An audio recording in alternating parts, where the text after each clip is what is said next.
So, something that the doctors completely really tried to drill into me before I started chemo and going on this journey was to pay special attention to my body and figure out when those moments come that I feel the most energetic or just okay, because sometimes at some point it will be few and far between. And that will be me right now, which is why it has only been 3 days since I finished round three of chemo, and I'm here because I happen to feel really good today. Um, but it round three actually wasn't as, we'll say, crazy as I expected it was going to be. That could be due to a couple factors. One of them being that they had to uh, adjust the dosage of a couple things for me because I had gained weight, and because they found out I have a gene that makes it hard for me to metabolize the chemo. So they adjusted it to accommodate or to account for that. So because of that, I think is why, unlike round two of chemo, things didn't hit me like straight off the bat. Um, and as hard at all. In fact, like after I finished the 4 hour session, um, me and my mom on day one, me and my mom actually went to the mall and hung out for a little bit because I was feeling a little bit beside myself, you know, that lethargic feeling that I've explained before. But it really wasn't that bad. And it was kind of just that and tired. So I'm like, yeah, let's go to the mall. So we hung out at the mall for like a couple hours actually. It was pretty fun. Um, got some clothes that fit. I've gone down to a lot of sizes, uh, which is wild. But it's nice to have clothes that fit again and start to rebuild my wardrobe from there. Anyway, it wasn't until day two, at really, when things started to actually start affecting me. Um, almost, I'll say, okay, almost as hard as it did day one of the last round of chemo, round two, but it was like different symptoms. So this time I definitely had nausea. Nausea has been a persistent thing. Even I was feeling a little nauseous just before I hopped on here. Um, that's why I have a morning sickness candy right now. It's mild, but I classify it as mild, but still a little bit more intense than it has been the past couple times, and it just comes out of nowhere. There's no rhyme or reason. I'm just sitting here minding my business, and all of a sudden, I'm nauseous. Um, Although I think part of that is because also something that was different with this round of chemo, um, I didn't have the constipation. I had the other one, the diaries. Um, and that's something that they definitely wanted to avoid. That's something that they really are adamant about trying to avoid, especially because I have an ostomy, and because it makes you dehydrated. And believe me, that's been a thing. So I'm back to being like completely dehydrated and just struggling to try and rehydrate myself. Um, I've gone through so much water, and but I have to stop myself because I'm like, I don't want to drown, like accidentally drown myself. Like that would be wild, right? Sorry. Indigestion has also been a thing. It just flares up and it's like right there. So it's just like a slew of different things that are happening that are hitting more intense than before. The fatigue absolutely has gotten me, but it's more, I don't know, it's with the last two rounds, it's been like the first day or two after I get off the pump of chemo, so I'm weaning off of it. Um, I'm still feeling like heavy fatigue, like I was when I was being pumped with chemo. Um, right now it's just like it's daily. And like for some reason yesterday, like I said, it's been 3 days since I've been off the pump. Yesterday, um, honestly, like it's Sunday now, and it took me a second to realize that it was Sunday because yesterday was just not a thing for me. I narked out all day. I would be okay. Like I woke up in the morning on my own, everything was fine. I had breakfast. Almost as soon as I was done with breakfast, I passed out for like 30 minutes.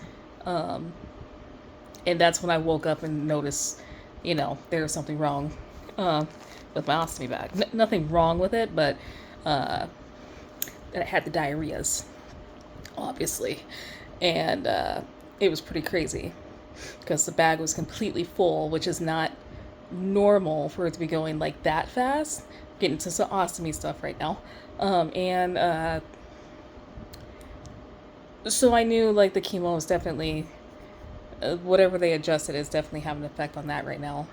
Um, like I said, I just been so thirsty, just so thirsty. But the fatigue, yeah, I slept basically all of Saturday, all of yesterday.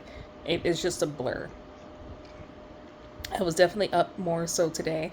Definitely tired. I got out today. Like I said, I was feeling okay. Went to a little family get together. Uh, Always fun.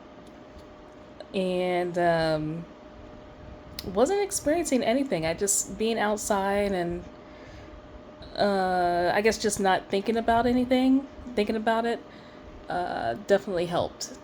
So that was a blessing. Um, Something else, another symptom that I noticed, which it might have actually been a thing beforehand, but I didn't quite notice it, because one thing that they said, like the dry hands and feet, they said you'll get either dry hands or feet or darkened skin on your hands and feet and stuff. Is a common side effect, and I didn't. In my mind, when they said darkened skin, I'm thinking like my knuckles and all that is gonna look like I was punching a wall for days. Like that's what I thought. I don't know if you can see it, but there's a dark spot on that finger towards the tip, and I noticed that yesterday, and I was trying really really hard to wash it off because I thought it was dirt, and I was confused. I'm like, where did that come from? And it took a second, and I realized, oh, that's my skin. Interesting. And then I'm like, well, how long has that been there? Because I'd never noticed it before. And I think I've already mentioned that I definitely, since the last round 2 of chemo, I've had the dry hands and feet. My feet very dry. So I was in the process of putting some cream on my feet to keep it moisturized, and I noticed that, oh, there's spots on my feet too, and they look just like, but a little bit darker than the spots on my finger. So that's what they mean by uh, darkening of the skin. It's the bottom of my feet and obviously the inside of my hands, which is weird. Um, and that's whatever. It's just a weird thing that I happen to notice. I'm like, okay, that's a symptom, and I got that. Awesome. Um, yeah. So like it's been just a few days since I've been off, and in general, this is how I've been feeling, and I expect to feel like this probably for the remainder of the week, where just random symptoms are just slowly popping up and doing their thing, um, which is fine. I talked to my oncologist on Tuesday, and we'll probably make adjustments then, when I tell them what's been going on, especially uh, with the diarrheas. Uh, I imagine that we'll probably make another adjustment. Another reason why they had to make an adjustment is because, despite what everyone has been telling me, have said, that it'll be nearly impossible, although I need to, it's something I need to try and do, but it'll be nearly impossible for me to gain weight while I'm on chemo. And I am happy to announce I am a smooth 119 pounds now. I've gained that weight. And for reference, my lowest that we recorded was 98.6, I believe. And that was probably like 2 months ago now, I think. I think it was like towards the end of July is when I hit that low. Yeah, I was in double digits. And yeah, I just basically just added a bunch more protein, fruit. I eat pretty much like a heavy breakfast and do a protein shake in the middle of the day, sometimes with something else to eat, like something light, and then a slightly less proportion of dinner than I did for breakfast, but it's usually heavy on the protein side. So like a bunch of chicken, a steak, some ribs, some pork chops, something like that, and very little fiber.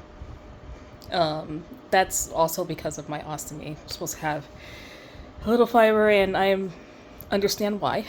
So, been dealing with that. Oh, see, there we go. Pretty sure you heard it. Getting used to it. Again, hitting ostomy thing again. I'm getting a little bit more comfortable with the fact that that's just a thing and it happens, and people just need to be mature. Is essentially how I'm looking at it. But yeah, so that's the main update for round 3. It's not exactly how I thought it was going to be. But I was also told that sometimes when you go through your different rounds, you're going to have ones that aren't that bad, like at all. And then the next one will be exactly what you thought it was going to be, just terabad. I'm grateful that I haven't had terabad yet, although like I said, round 2 obviously it knocked me out, but it wasn't unbearable, so still here, still fighting. Round 4, it will be not this week, but the following week on the 9th. And something that comes along with round 4, that's kind of like part of the benchmark. So we're going to want to get new scans, I believe, sometime after that, to try and get a visual of what is going on and how the treatment is working. We already have some data and confirmations based off my blood work, which I'm going to keep to myself for now. I want to get the labs back, or not the labs. I want to get the scans done and put it all together before I say anything too publicly about what's been going on there, how my labs are looking in terms of the treatment. But that should happen sometime after. I think between round 4 and 6 is what they're saying, is when we should get those. And once we get those labs, that's when we will talk about next steps. If it looks like everything is going the way looks good, then we just continue as is. If things are, going good, but it could be better, we might talk about, I think I mentioned this before, but there's a surgery that could happen. That's one that a different liver and tumor specialist was suggesting, more so heavily, is getting almost like my port, which is right here. It'll be like this, but the size of a deck of cards under my skin directly to my liver. We'll get that pump put in, and then it will pump chemo directly into my liver like 400 times than what I get now, and that'll just be on a constant basis. That's an extreme, but my liver is like the main problem here. I have colon cancer. What was that word, metastasize or something, into my liver, and where it is in my liver is what makes it stage 4. Because it's in a wild spot, and there's just like, unless it shrinks or does something and moves, there's not much we can do about it. But like, so there's options, but that's one that they want to try eventually. Another thing they could say, like, again, it's working, but not quite. It could be better, and it might be beneficial if we go this other route. The route that we were avoiding in the beginning, which is to add, like, so if you remember, there's like 2 different main chemos that you can do. I'm doing the one that only has 2 of the medications, because the 3rd medication on the other route that you can go, a common side effect is muscle degeneration a little bit, and being as I have my Oshis, we don't need that. We don't want to do that right off the back if we don't have to. I don't need any more help at all deteriorating my muscles, So, but if it turns out, that would be the better option after we get the scans, then we will go that route type of deal. So, but it's all speculation right now. Just have to wait till we get the scans. That's pretty much it that I have as an update right now. I just wanted to touch base while I'm feeling good and kind of all together here. Like I said, I had a very good day today, and just wanted to share. My stepdad gave me healing crystals. I don't know if you can see it too well. So I'm going to be wearing that from now on. And his mom, my bonus grandma, gave me the cutest thing. It is a positive turtle. It's backwards, so I'll read it to you. Positive turtle. The journey may be slow, but every step is worth it. I will be taking that to chemo with me every time now and letting it sit there and continue to fight. And that's all I have for you, so I guess I'll see you guys in the next one. Thanks for hanging out.